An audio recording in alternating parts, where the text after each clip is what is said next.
ये साली मिली कहाँ रह गई? रेड वाइन का पैक गटकते हुए अधीरा अपनी नौकरानी मिली का इंतजार कर रहा था। रूपा ने तो बोला था कि वो जल्दी ही मेरी मसाज करने के लिए आ जाएगी, पर अभी तक आई नहीं। सब लोग बाहर मंदिर में हैं। मिली मेरी जान, इससे अच्छा मौका नहीं होगा तुम्हें पाने का। जल्दी से आओ। अधीरा की काफी दिनों से मिली पर नजर थी, जिसकी भनक उसकी पत्नी रूपा को भी नहीं थी। मिली के बारे में सोचते हुए उसने अगला पैक बनाया ही था कि तभी दरवाजे पर आहट हुई। कौन है? दरवाजा खुला है, अंदर आ जाओ। उसने जैसे ही दरवाजे की तरफ देखा, उसके सामने उसकी हवेली की नौकरानी मिली थी।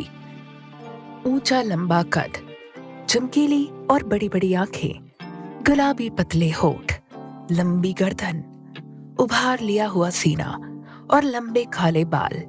मतलब मिली इतनी खूबसूरत थी कि जिस पर किसी का भी दिल आसानी से आ जाता।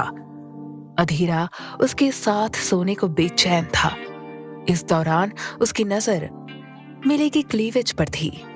अरे मिली, तुम आओ आओ। कुंवर सा, मुझे रूपा भाभी सा ने कहा था कि मैं आपकी मालिश कर दूं। उन्होंने बताया आपको पीठ दर्द की शिकायत है। हाँ हाँ, मैंने उसे बोला था। तुम्हारी तारीफ सुनी थी मैंने। बोल रही थी तुम मालिश बहुत अच्छा करती हो। वो क्या है ना, कल मैं घोड़े से गिर गया था, तब से ही मेरी ये पीठ अकड़ी हुई है। उसने दर्द होने का झूठा बहाना किया। वो एकटक फिर से मिली को देखने लगा। उसकी नजर अब उसके गोरे बदन पर जा टिकी। उसकी पतली गोरी कमर उसकी नीयत को खराब कर रही थी। यूं क्या देख रहे हो कुंवर सा? कुछ नहीं, वो बस। जहां एक तरफ अधीरा मिली से अपनी नजरें नहीं हटा पा रहा था, वहीं हवेली के बाहर स्थित मंदिर में एक पंडित जी यज्ञ कर रहे थे। इस दौरान हवेली के ठाकुर सुरजन भान सिंह की पत्नी के चेहरे पर अजीब सा डर नजर आ रहा था। मीरा, मुझे तो डर लग रहा है। क्या इस बार पंडित जी हमारी हवेली में अनर्थ होने से रोक सकेंगे? भाभी सा कुछ कह नहीं सकती। वो पहले ही हमारी हवेली के 2 मर्दों को मार चुकी है। अब पता नहीं किसकी बारी आने वाली है। भोलेनाथ ने भी पता नहीं इस हवेली की किस्मत में क्या लिखा है। हमें तो ऐसा लग रहा है जैसे हमारे वंश को किसी का श्राप लग गया है। जैसे जैसे दिन ढल रहा है, मेरा तो कलेजा ही बैठा जा रहा है। आप ज्यादा फिक्र ना करो भाभी सा। पंडित जी जरूर उसका कोई ना कोई तोड़ निकाल ही लेंगे। हमें उन पर भरोसा रखना होगा। अधीरा की माँ मीरा के धैर्य बंधाने पर भी सहल कंवर की चिंता कम नहीं हो रही थी। उसकी नजर पंडित जी पर थी, जो लगातार मंत्रों को बोलते हुए यज्ञ में आहुतियां दे रहे थे। सभी आ गए ना मीरा? सहल कंवर ने सवालिया निगाहों से अपनी देवरानी को देखा। हाँ, बस वो अधीरा ही नहीं आया।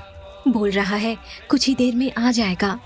ये अधीरा भी ना कभी हवेली के नियम कायदे के हिसाब से नहीं चलता। अब क्या करे भाभी सा। खैर आ जाएगा, आप फिक्र ना करो। वे सब अधीरा का इंतजार कर रहे थे। वहीं हवेली की तीसरी मंजिल पर स्थित अपने कमरे में बैठे अधीरा की निगाहें मिली को तक रही थी। अच्छा कुंवर सा, आप जल्दी से लेटो, मैं मालिश कर देती हूँ। ठीक है, उसने कहा और टी शर्ट निकालकर बिस्तर पर लेट गया। मिली उसकी तरफ गर्म तेल लेकर बढ़ ही रही थी। मिली, कमरे का दरवाजा बंद कर दो। पर क्यों कुंवर सा? वो मुझे थोड़ा अजीब लग रहा है ना, सो तुम कर दो। ठीक है। मिली को इस बात की जरा सी भी भनक नहीं थी कि अधीरा के दिमाग में क्या चल रहा है। वो दरवाजा बंद करने के लिए बढ़ी तो वो उसे पीछे से देखने लगा। उसकी चाल में गजब की लचक थी। इस दौरान मिली ने ज्यादा देर न करते हुए दरवाजे को बंद कर दिया और उसके पास आ गई। अधीरा सीने के बल बिस्तर पर लेटा हुआ था, लेकिन उसका मन मिली को देखने का कर रहा था। मिली ने जैसे ही तेल को हाथ में लिया, वो बगल बदल कर सीधा लेट गया। क्या हुआ कुंवर सा, आप सीधे क्यों हो गए? वो क्या है ना, तुम पहले मेरे हाथ की मालिश कर दो। मैं इस हाथ के बल गिरा था तो ये भी दर्द कर रहा है। ठीक है, लाइए, अपना हाथ दीजिए। अधीरा ने अपना हाथ उसकी तरफ बढ़ाया। मिली ने तेल लिया और उसके बाद उसके हाथ की मालिश करने लगी। इस दौरान मिली की नजर उसके बालों से भरे सीने पर पड़ी। उसका सीना बेहद चौड़ा और मजबूत था। वो जिम करता था, इस वजह से वो काफी आकर्षक लगता था। मिली ने पहली बार किसी मर्द को इस तरह से देखा था। तो वहीं दूसरी तरफ अधीरा उसके पतले कोमल होठों को देख रहा था। उससे अब रहा नहीं जा रहा था। वो बिना देर किए मिली को बाहों में भरकर उसके होठों को चूम लेना चाहता था। तुम कितनी खूबसूरत हो मिली। अधीरा उसके सीने को घूर कर देखने लगा। अच्छा, मैं आपको इतनी अच्छी लगी? एक बार फिर मिली की नजर अधीर के सीने पर पड़ी। तुम सच में बहुत सुंदर हो, इतनी कि पूछो ही मत। अधीरा ने उसके कोमल गोरे हाथों को अपने हाथ में लिया। इस दरमियान मिली ने अपने हाथ को छुड़ाने की कोशिश की, लेकिन उसने उसको छोड़ा नहीं। आखिर उसके दिमाग में कुछ और जो चल रहा था। ओम नमः शिवाय। हे भोलेनाथ, रक्षा करना। इधर पंडित जी ने मंत्र बोलकर करीब 20 रुद्राक्ष की मालाओं को यज्ञ की ज्वाला के अंदर से निकाला और उसके बाद हवेली के लोगों की तरफ बढ़े। आप सब बारी बारी से मेरी तरफ आ जाओ ताकि मैं सबको ये अभिमंत्रित माला पहना सकूं। आओ, सभी आओ। बड़े ठाकुर दुर्जन सिंह यानी ठाकुर सूरज भान सिंह के पिता ने सबसे कहा, जिसके बाद सब एक एक करके पंडित जी की तरफ जाने लगे।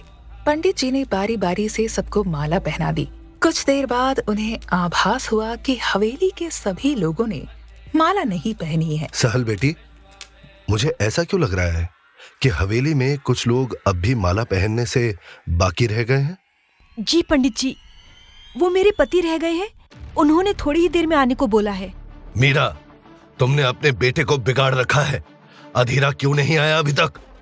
गुस्से में जैसे ही बड़े ठाकुर ने कहा, अधीरा की माँ की नजरें नीचे झुक गई। वो बाबा साहब, जब मैंने उनसे कहा तो उन्होंने कहा कि उन्हें पीठ दर्द की शिकायत थी। मैंने मिली को उनकी मालिश करने के लिए भेज दिया था। क्या कहा तुमने बेटा? मिली? अचानक से पंडित जी के चेहरे पर डर ने जगह ले ली थी। अरे बोलो तो सही कुछ। मिली उसके कमरे में गई है क्या? हाँ पंडित जी, वो उनकी मालिश करने गई है। हे भोलेनाथ, कहीं कल की तो।